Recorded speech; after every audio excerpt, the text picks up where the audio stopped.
Job, the book of Job, chapter 5, verse 12. He disappointeth the devices of the crafty, so that their hands cannot perform their enterprise. Verse 13, he taketh the wise in their own craftiness, and the counsel of the forward is carried headlong. I want to give all praise, honor, and glory. Call Allah, Yahweh, Bahashem, Yahweh Shah, Bahashem, Rachak, that's what thumb. Double honors to the apostles and elders, a great millstone, taught me the truth. Peace and salutations to the Aki around the four corners of the earth, pushing the truth with faith and sincerity, risking their lives and their freedom to do so. Shalom to the Akwath and the Akim out there listening and learning, who are willing to edifying video. Shalom to the confusion of faith. Brethren, join on to our ranks. Once again, it's the brother Yahweh Sap out of GMS Cleveland Church, fellow servant, coming at you with another lesson through the spirit and power of Yahweh by Hashem Yahweh Shah. I'm doing a lesson on out of the book. Bear with me for a second. Salakia. Once again, the lesson is out of a book titled Mass Control Engineering Human Consciousness by a man named Jim Keith. And the chapter I'm starting in is chapter 6, and it's titled Subverting Sex. Let me just get straight into it. It says, another loyal foot soldier in the program for the subjugation of the masses was Rockefeller-funded Alfred C. Kinsey, the co-author of Influential Sexual Behavior in the Human Male and other volumes. One technique of eugenics and control that is little acknowledged is destruction of traditional morality and the normalizing of deviancy. Bear with me for a second.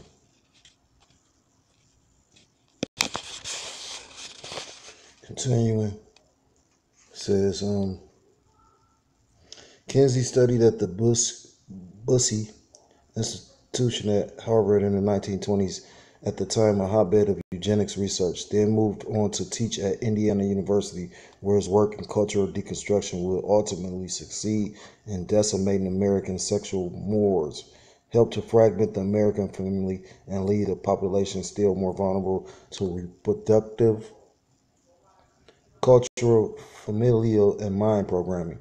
Kinsey, always portrayed in the press as a wholesome Leave It to Beaver style family man, is one of the scholarly eugenicists of pre-World War II, according to biographer James Jones. Recommended that a portion of the lower classes should be sterilized to foster a more robust gene pool. Among Kinsey's intimates was Dr. Ewen Cameron, the infamous Canadian mind control doctor who will be treated in a later chapter. In many ways, what took place at Kinsey's research laboratory is highly reminiscent of what was going on at intelligence agency psychiatric labs at the same time. Another of Kinsey's influences was Dr. Herman Mueller,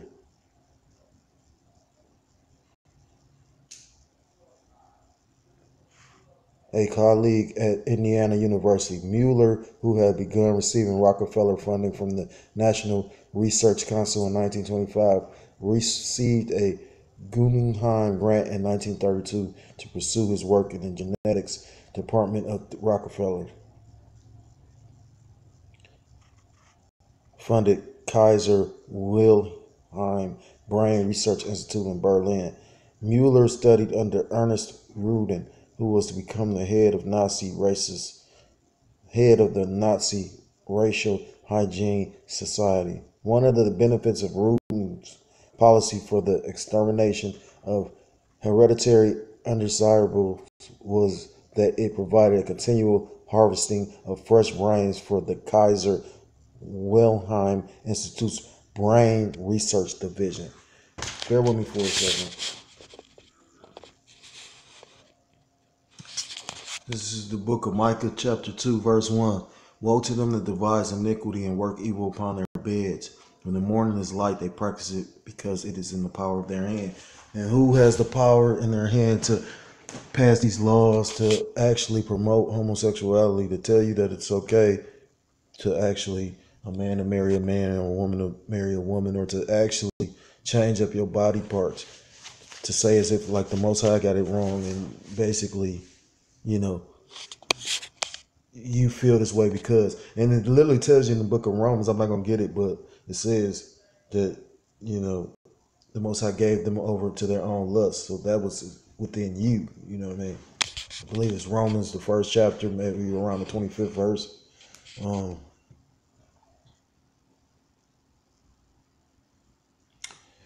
Continuing, where did I start at?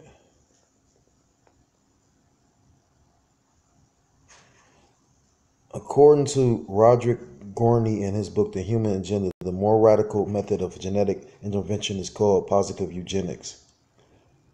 This is a more ambitious and controversial proposal championed, among others, by the late Herman Mueller, who advocated selective breeding to eliminate the defects.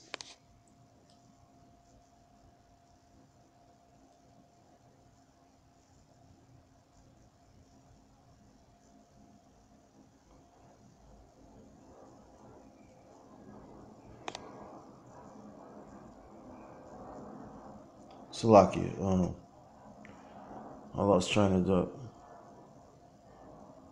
And to increase the number of people with superior qualities. One way to accomplish this would be to establish sperm and eventually egg banks in which the reproductive cells of individuals with the exceptional health, intelligence, or special talent could be preserved.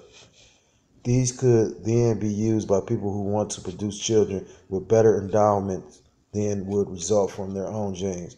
Some have objected that people would not willingly agree to substitute the sex cells and characteristics of others for their own. Mueller rejects the stultifying assumptions that people would have to be forced rather than be inspired to engage in any effective kind of genetic betterment. He pointed out that seemingly normal couples would elect to use the means of having at least a part of their family. Another of Kinsey's apparent influence was the occultist Lester Crowley, whose Thelema Abbey Kinsey visited shortly before his death in 1955. Although it has not been established by Kinsey, although it has not been established that Kinsey used Crowley as a research source in his books, they shared mutual friends and acquaintances such as filmmakers Kenneth Anger, American Nazi George Sylvester Varick, and Frenchman Jean Royon. Salakia, Renine Gaillon. Kenneth Anger has said that Kinsey was obsessed with obtaining the great beasts Crowley's day-to-day sex diaries to obtain grant monies and maintain the support of the universe. Kinsey needed the excuse of research to validate his 24 hours a day obsession with sex. Bear with me for a second. And 9 times out of 10, like I said, you gotta remember, I believe in this same book it was talking about how, Sigmund Freud's nephew, the guy that came out with the book Propaganda, these things, it ain't by coincidence, put it like that, the Most High, 9 times out of 10, allowed the book to be published, but it was through like connections. I mean, like, since that book probably wouldn't have took off the way it took off without Sigmund Freud being related to the guy. I think his name was Bernays.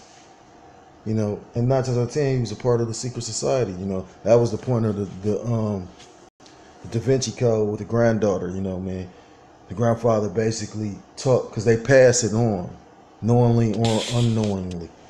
I'm gonna stop there.